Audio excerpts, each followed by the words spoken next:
रंगी एजुकेशन में हार्दिक स्वागत है। राजस्थान के भूगोल के तहत आज हम एक नई यूनिट शुरू कर रहे हैं, नदियों से संबंधित। राजस्थान की प्रतियोगिता परीक्षाओं में राजस्थान की नदियों से संबंधित अक्सर क्या है कि प्रश्न है वो पूछ लिए जाते हैं। मैंने नदियों से संबंधित बहुत सारी जानकारी जुटाने का प्रयास किया है। आशा है आज का वीडियो शायद आपको पसंद आएगा। और नदियों से संबंधित बहुत प्रकार के प्रश्न साथी पूछते हैं, जैसे आंतरिक प्रवाह की नदियां कौन सी है, अरब सागर की ओर जल ले जाने वाली नदियां कौन सी है, या बंगाल की खाड़ी की ओर जल ले जाने वाली नदियां कौन सी है, या क्या है कि नदियों का उद्गम स्थल, उनकी लंबाई, उनके तट पर बसी हुई सभ्यताएं, शहर, या अन्य कोई विशेष तथ्य, या उनकी सहायक नदियां, या कोई संगम, या फिर क्या है कि अन्य कोई विशेष बात उनसे संबंधित जो बढ़ती है वो मैं आपको बताने का प्रयास करूंगा साथियों। चलो साथियों, आज की क्लास को शुरू करते हैं, जिसका शीर्षक है राजस्थान की नदियां आंतरिक प्रभाव। साथियों, राजस्थान के अंदर 3 प्रकार की नदियां पाई जाती है। कितने प्रकार की? 3 प्रकार की नदियां पाई जाती है, जैसे आंतरिक प्रवाह की नदियां, अरब सागर की ओर जल ले जाने वाली नदियां, और बंगाल की खाड़ी की ओर जल ले जाने वाली नदियां। तो आज अपना टॉपिक रहेगा राजस्थान की नदियां आंतरिक प्रवाह। आंतरिक प्रवाह की नदियां साथियों वो नदियां होती है जो उद्गम स्थल से जल ले जाकर के और कुछ सीमा बहने के बाद में, यानी कुछ जगह बहने के बाद में या कुछ किलोमीटर बहने के बाद में वो क्या है कि किसी मरुस्थल के अंदर या किसी दूसरी जगह जाकर के समाप्त हो जाती हैं।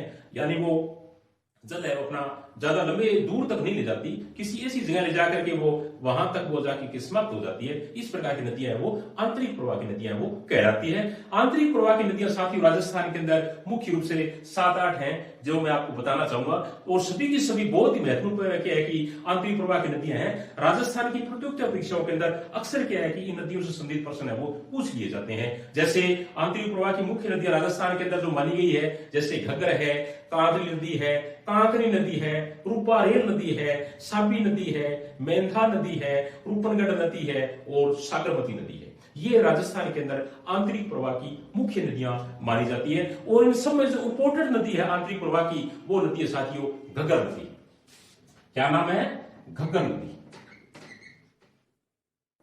घग्गर नदी, जैसा कि सभी साथी परिचित है घग्गर नदी से। और घग्गर नदी है, इसके अन्य कई नाम है साथियों, जैसे बहुत इंपोर्टेंट नाम है सारे, जैसे इसको मर्द नदी भी कहा जाता है, सरस्वती नदी भी कहा जाता है, द्रसदती नदी भी कहा जाता है, और राजस्थान का शोक भी कहा जाता है। बहुत बढ़िया प्रश्न साथियों, जैसे राजस्थान का शोक। प्रश्न भी आ सकता है कि राजस्थान का शोक किस नदी को कहा जाता है, तो अपने किसका नाम बताएंगे? घग्गर नदी को। या सोतर नदी भी कहा जाता है, नट नदी भी कहा जाता है, लेटी नदी भी कहा जाता है। बहुत बढ़िया प्रश्न सारे के सारे। राजस्थान की वो नदी कौन सी है जो मर्द नदी कहलाती है, तो अपने किसका नाम बताएंगे? घग्गर नदी का। या राजस्थान की वो नदी कौन सी है जो सरस्वती नदी के पेटे में बहती है, तो अपने किसका नाम बताएंगे? घग्गर नदी का। या द्रसवती नदी का दूसरा नाम बताइए, तो अपने क्या बताएंगे? घग्गर नदी। या राजस्थान का शोक किस नदी को कहते हैं, तो अपने किसका नाम बताएंगे? घग्गर नदी का। या सोतर नदी किसे कहते हैं, नट नदी किसे कहते हैं, या लेटी हुई नदी किसे कहते हैं, तो इन सबका एक ही आंसर होता है साथियों, वो है घग्गर नदी। घग्गर नदी राजस्थान की बहुत इंपोर्टेंट नदी है। और घग्गर नदी का जो उद्गम स्थल है साथियों, वो है हिमाचल प्रदेश की शिवालिक की पहाड़ियां। कहां है? शिवालिक की पहाड़ियां। शिवालिक की पहाड़ियां। और शिवालिक की पहाड़ियों में ये कालका नामक स्थान से क्या है कि निकलती है। कालका, हिमाचल प्रदेश में कालका नाम का कोई स्थान है शिवालिक की पहाड़ियों के अंदर, वहां से इस नदी का उद्गम स्थल है वो माना जाता है। मुख्यतः जो घग्गर नदी है वो 4 राज्यों के अंदर बहती है, और वो 4 राज्य कौन कौन से? सबसे पहले उद्गम स्थल यानी हिमाचल प्रदेश। 1 नंबर पर क्या आएगा? हिमाचल प्रदेश। 2 नंबर पर हिमाचल प्रदेश के बाद में जो ये चंडीगढ़ के पास में प्रवेश करती है, उसके बाद में आ जाता है साथियों पंजाब। पंजाब में क्या है कि बहने के बाद में ये हरियाणा में प्रवेश करती है, और हरियाणा में बहने के बाद साथियों ये राजस्थान में प्रवेश करती है। कहां प्रवेश करती है? राजस्थान के अंदर। मुख्य रूप से क्या है कि ये 4 स्टेट्स के अंदर बहती है।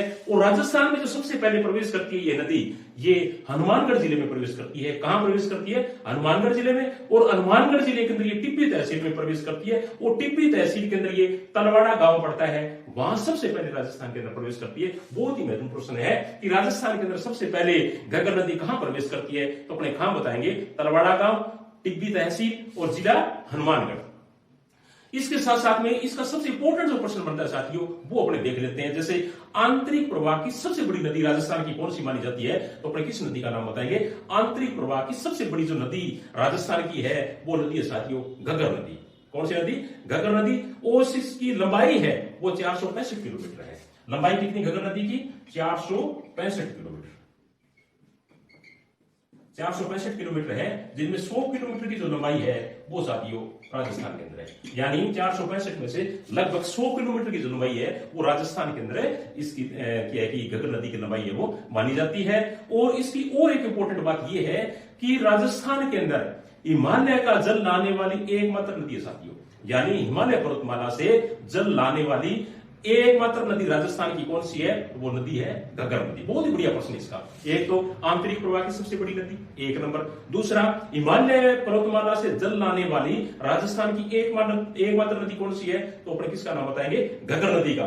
इसके साथ साथ में राजस्थान की एकमात्र ऐसी नदी है जो उत्तर दिशा से राजस्थान में प्रवेश करती है। उत्तर दिशा से राजस्थान में प्रवेश करने वाली एकमात्र नदी कौन सी, घग्गर नदी। अब 3 प्रश्न बन गए इसकी इंपॉर्टेंट। उत्तर दिशा से राजस्थान में प्रवेश करने वाली एकमात्र नदी कौन सी है, घग्गर नदी है। और इसका जो और इंपॉर्टेंट इससे प्रश्न एक और भी है कि एकमात्र ऐसी नदी है राजस्थान की जो अंतरराष्ट्रीय नदी है।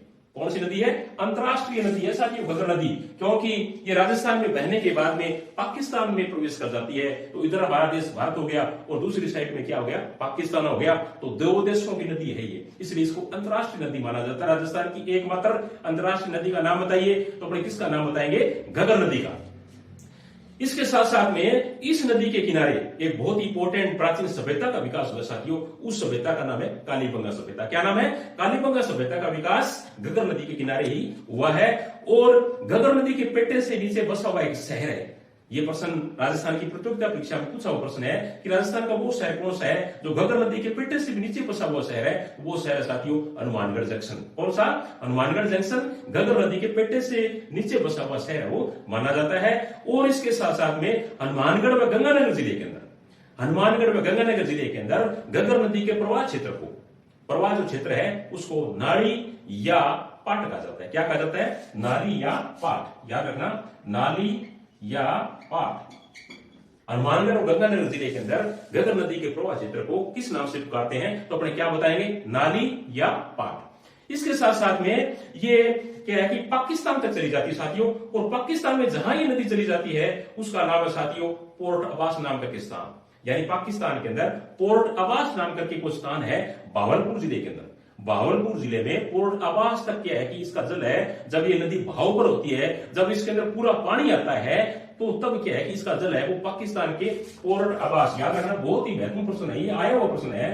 पोर्ट अब्बास, पोर्ट अब्बास है पाकिस्तान के अंदर, वहां तक क्या है इसका जल है वो पहुंच जाता है। और पाकिस्तान के अंदर इस नदी को हकरा के नाम से पुकारते हैं। क्या कहते हैं पाकिस्तान इस नदी को, हकरा। यानी इस पाकिस्तान में घग्गर नदी के बहाव क्षेत्र को क्या कहा जाता है, हकरा कहा जाता है। तो ये था साथियों आज का अपना घग्गर नदी से संबंधित बहुत ही महत्वपूर्ण टॉपिक। उसके बाद में दूसरी जो सबसे इंपॉर्टेंट नदी आती है उस नदी का नाम है कांतली नदी। क्या नाम है, कांतली नदी। 2 नंबर वाली इंपॉर्टेंट नदी है उसका नाम है कांतली नदी। बहुत ही महत्वपूर्ण नदी है साथियों कांतली नदी। कांतली नदी है, इसका जो उद्गम स्थल है वो सीकर जिले की पहाड़ियां है, खंडेला की पहाड़ियां। याद रखना, कहां, खंडेला की पहाड़ी, खंडेला की पहाड़ी। यानी खंडेला की जो पहाड़ियां हैं सीकर के अंदर, वहां से क्या है कि इसका उद्गम स्थल है वो होता है। तो प्रश्न भी आ सकता है कि कांतली नदी का उद्गम स्थल बताइए, तो अपने कहां बताएंगे, खंडेला की पहाड़ी, सीकर जिले। और यह नदी मुख्यतः 2 जिलों के अंदर बहती है। कौन कौन से, सीकर और झुंझुनू जिलों के अंदर बहती है। और चूरू जिले की सीमा पर आकर के ये विलुप्त हो जाती है रेगिस्तान के अंदर। और इस नदी का जो प्रवाह क्षेत्र है वो तोरावाटी कहलाता है। क्या कहलाता है, तोरावाटी, तोरावाटी। प्रश्न भी आ सकता है कि तोरावाटी क्या है, तो अपने क्या बताएंगे, कांतली नदी का जो प्रवाह क्षेत्र है वो क्या कहलाता है, तोरावाटी कहलाता है। और इसके साथ साथ में इस नदी के किनारे एक बहुत ही तम्रयुग सभ्यता का विकास हुआ, उसका नाम है गणेश्वर सभ्यता। कौन सी सभ्यता है, गणेश्वर सभ्यता का विकास है वो कांतली नदी के किनारे हुआ। और ये जो कांतली नदी है ये झुंझुनू जिले को 2 भागों में बांटती है। झुंझुनू जिले को 2 भागों में बांटने वाली नदी का नाम बताइए, तो अपने किस नदी का नाम बताएंगे, कांतली नदी का। कांतली नदी झुंझुनू जिले को 2 भागों में बांटने का कार्य वो करती है। झुंझुनू जिले को दो भागों में बांटने का कार्य कौन सी नदी करती है? कांकनी नदी करती है। तो साथियों ये झुंझुनू जिले की बहुत ही महत्वपूर्ण नदी मानी जाती है। उसके बाद में तीसरी जो सबसे इंपॉर्टेंट नदी है आंतरिक प्रवाह की, वो नदी है साथियों कांकनी नदी। क्या नाम है? कांकनी नदी। बहुत ही महत्वपूर्ण नदी है कांकनी नदी भी। और कांकनी नदी है, ये क्या है कि जैसलमेर जिले का एक गांव पड़ता है कोटड़ी। कौन सा गांव है? कोटड़ी। याद रखना, कोटड़ी गांव है जैसलमेर जिले के अंदर। वहां से क्या है कि इसका उद्गम स्थल है वो माना जाता है। और सबसे इंपॉर्टेंट बात इस नदी की ये है, कांकनी नदी की, कि आंतरिक प्रवाह की सबसे छोटी नदी मानी जाती है। आंतरिक प्रवाह की सबसे बड़ी नदी कौन सी? घग्गर नदी। और आंतरिक प्रवाह की सबसे छोटी नदी कौन सी है? कांकनी नदी। याद रखना, बहुत ही दो महत्वपूर्ण प्रश्न बनते हैं। आंतरिक प्रवाह की राजस्थान में सबसे बड़ी नदी का नाम बताइए, तो अपने किसका नाम बताएंगे? घग्गर नदी का। आंतरिक प्रवाह की सबसे छोटी नदी का नाम बताइए, तो अपने किसका नाम बताएंगे? कांकनी नदी का। और इसकी जो कुल लंबाई है वो मात्र 17 किलोमीटर साथियों। कितनी? मात्र 17 किलोमीटर। और इस नदी के दो नाम और भी हैं, इसको काकने या मसूरदी नदी भी कहते हैं। क्या कहते हैं? काकने नदी भी कहते हैं इसको, और मसूरदी नदी भी इसको कहते हैं।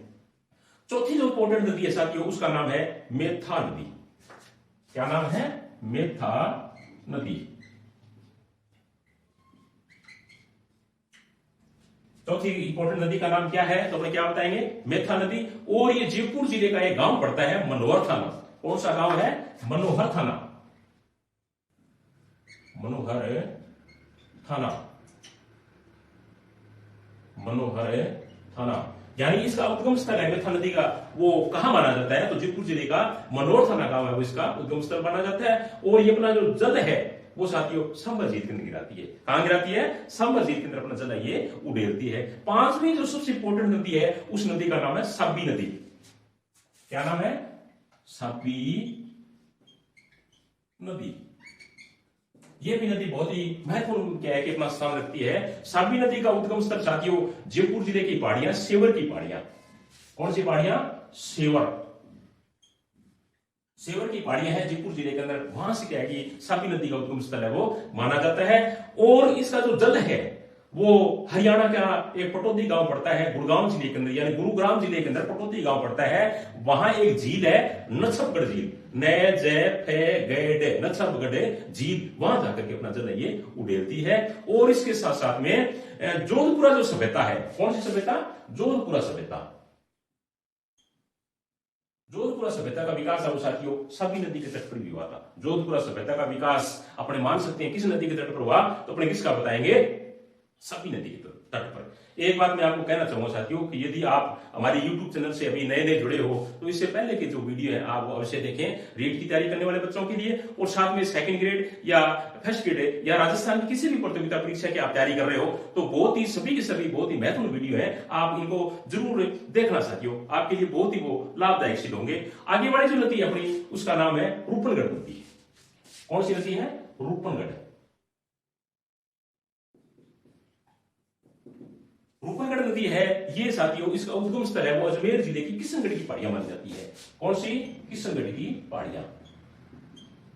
अजमेर जिले की किशनगढ़ की पहाड़ियां रूपनगढ़ नदी का उद्गम स्थल माना जाता है। और ये अपना जल है वो संभर झील के अंदर उड़ेलती है। यानी रूपनगढ़ नदी का जल कहां गिरता है? तो अपने कहां बताएंगे? इसका जल है वो संभर झील के अंदर क्या है कि गिरता है। और इस झील के किनारे, इस नदी के किनारे यानी रूपनगढ़ नदी के किनारे निम्बारक संप्रदाय की बहुत ही महत्वपूर्ण पीठ है। किस संप्रदाय की? निम्बारक संप्रदाय की एक पीठ है सलेमाबाद। क्या नाम है? सलेमाबाद। सलेमाबाद वो स्थित है साथियों, यानी निम्बारक संप्रदाय की बहुत ही महत्वपूर्ण पीठ सलेमाबाद वो क्या है कि रूपनगढ़ जो नदी है उसके किनारे ही स्थित है। आगे वाली इंपॉर्टेंट नदी है रूपारेल नदी। कौन सी नदी है? रूपारेल नदी। बहुत ही महत्वपूर्ण नदी है रूपारेल नदी भी। और रूपारेल नदी है इसका जो उद्गम स्थल है अलवर जिले की उदयनाथ की पहाड़ियां। कहां है? उदयनाथ की पहाड़ियां। अलवर के अंदर उदयनाथ की जो पहाड़ियां हैं वो क्या है कि इसका उद्गम स्थल है वो माना जाता है। और इस नदी के दो नाम और भी हैं, स्थानीय भाषा में रूपारेल नदी के दो नाम और माने जाते हैं। इसको वराह नदी भी कहते हैं। कौन सी कहते हैं? वराह नदी। और इसके साथ साथ में इसको लसवारी नदी भी कहा जाता है। कौन कौन सी? वराह नदी और साथ में लसवारी नदी भी। इस नदी को रूपारेल नदी को कहा जाता है। और इस नदी का जो विलुप्त स्थल है वो भरतपुर जिले का एक गांव पड़ता है, कुशलपुर। भरतपुर जिले का गांव है कुशलपुर, वहां जाकर के विलुप्त हो जाती है। तो साथियों, ये था आज अपने राजस्थान की आंतरिक प्रवाह की नदियां, बहुत ही महत्वपूर्ण है। इससे संबंधित जो पीडीएफ है वो आपको कल डिस्क्रिप्शन में चैनल दे देंगे। आप डिस्क्रिप्शन में जो टेलीग्राम का अपना चैनल है वहां आपको दे देंगे, आप वहां से क्या इसको प्राप्त कर सकते हो। नदियों से संबंधित एक और बहुत ही महत्वपूर्ण तथ्य पता साथियों, वो है कि राजस्थान में दो ऐसे जिले हैं। राजस्थान में दो ऐसे जिले हैं। कौन कौन से? एक नंबर पे है साथियों बीकानेर और 2 नंबर पे है चूरू। अक्सर क्या है कि राजस्थान की प्रतियोगिता परीक्षा में इससे संबंधित प्रश्न पूछ लिया जाता है। राजस्थान के दो ऐसे जिले कौन कौन से? बीकानेर और चूरू, जहां पर कोई भी नदी नहीं है। मेरा बताने का औचित्य यही था कि राजस्थान के दो ऐसे जिले हैं, चूरू और बीकानेर, जहां पर कोई भी नदी नहीं है। प्रश्न किया जा सकता है कि निम्नलिखित में से राजस्थान के वो जिले कौन से जहां नदियां नहीं है या नदी नहीं है या नदी प्रवाहित नहीं होती है? तो अपने दो जिलों का नाम बताएंगे और वो दो जिले कौन कौन से हैं? एक नंबर बीकानेर और 2 नंबर कौन सा है? चूरू। तो ये था साथियों आज आंतरिक प्रवाह की नदियों से संबंधित चैप्टर। कल नदियों से संबंधित आगे बड़ा चैप्टर है, उसका हम कल अध्ययन करेंगे। इसी के साथ थैंक यू, धन्यवाद।